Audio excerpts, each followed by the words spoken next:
Assalamualaikum warahmatullahi wabarakatuh. Alhamdulillah wassalatu wassalamu ala sayyidina Muhammadin wa ala alihi wa sahbihi ajma'in, amma ba'du.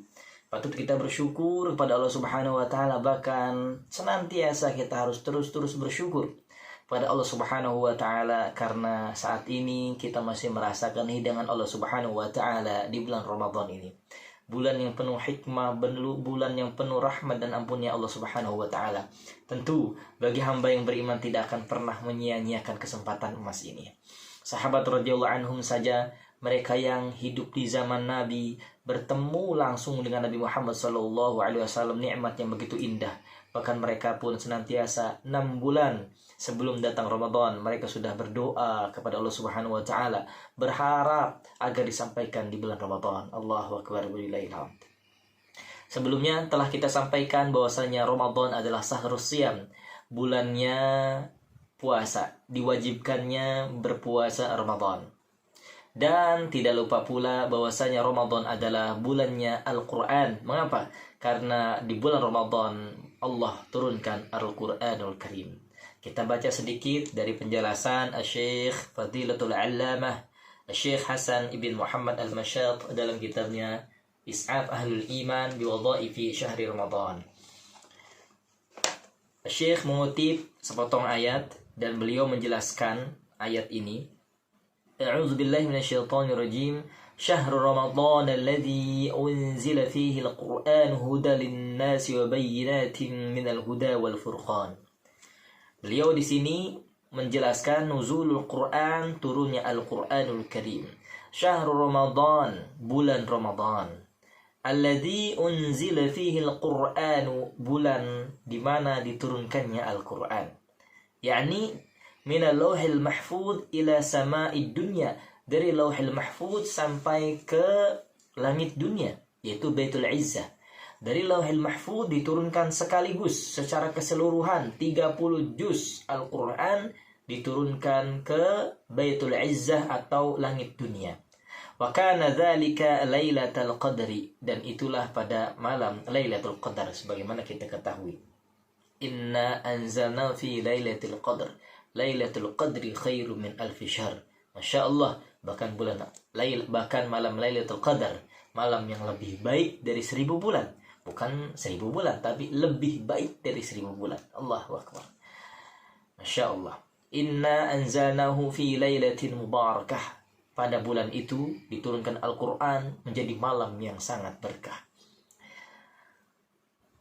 Thumma nazala munajjaman ilal ardi fi 23 sanatan. Kemudian dari Baitul Izzah, dari langit dunia, diturunkan melalui wasilah malaikat Jibril alaihissalatu wassalam kepada Nabi Muhammad sallallahu alaihi wasallam sebagaimana keadaan terjadi dan kebutuhannya. Selama berapa lama? Selama 23 tahun. Sebagaimana kita ketahui bahwasanya Rasulullah sallallahu alaihi wasallam diutus di kota Makkah Al-Mukarramah selama 13 tahun, kemudian di Madinah Al-Munawwarah selama 10 tahun. Maka totalnya 23 tahun. Waqad jaa hadza 'an Ibnu Abbas radhiyallahu anhuma wa ghairihi, dan perihal ini pun telah disampaikan oleh Sayyidina Abdullah bin Abbas radhiyallahu anhuma dan para sahabat yang lainnya radhiyallahu anhum. Wa hadhihi tasmiyah qur'aniyah li hadhihi syahr. Oleh karena itu bulan ini disebut bulannya Al-Qur'an.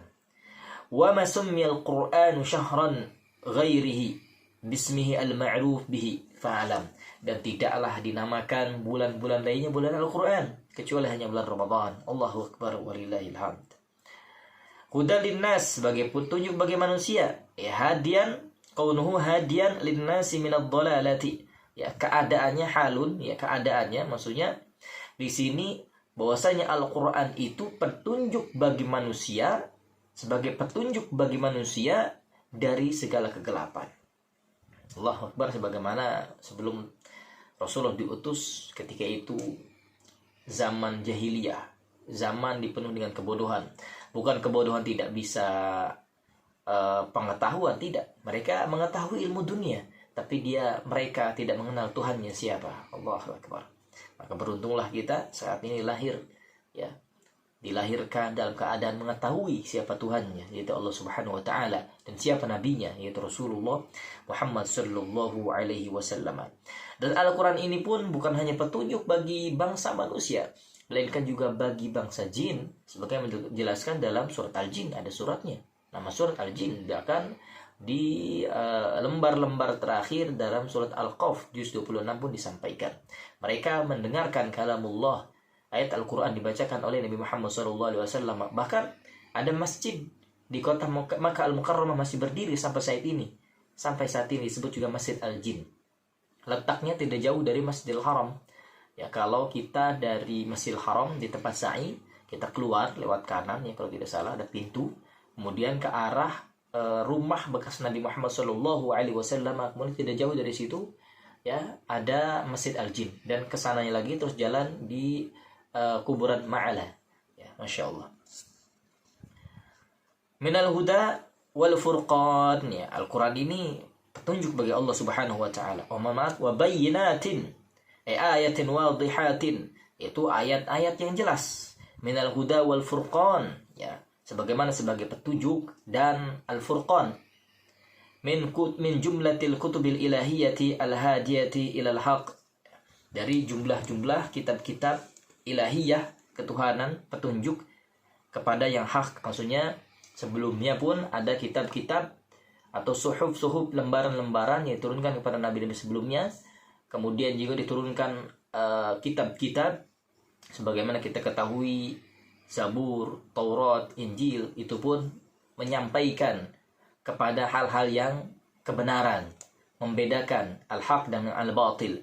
Al-fariqah bainal haq wal batil disebut al-furqan karena membedakan antara hak dan batil. Kita bisa mengetahui mana hak, mana batil, mana benar, mana salah, mana halal, mana haram, mana yang harus dilakukan, mana yang tidak.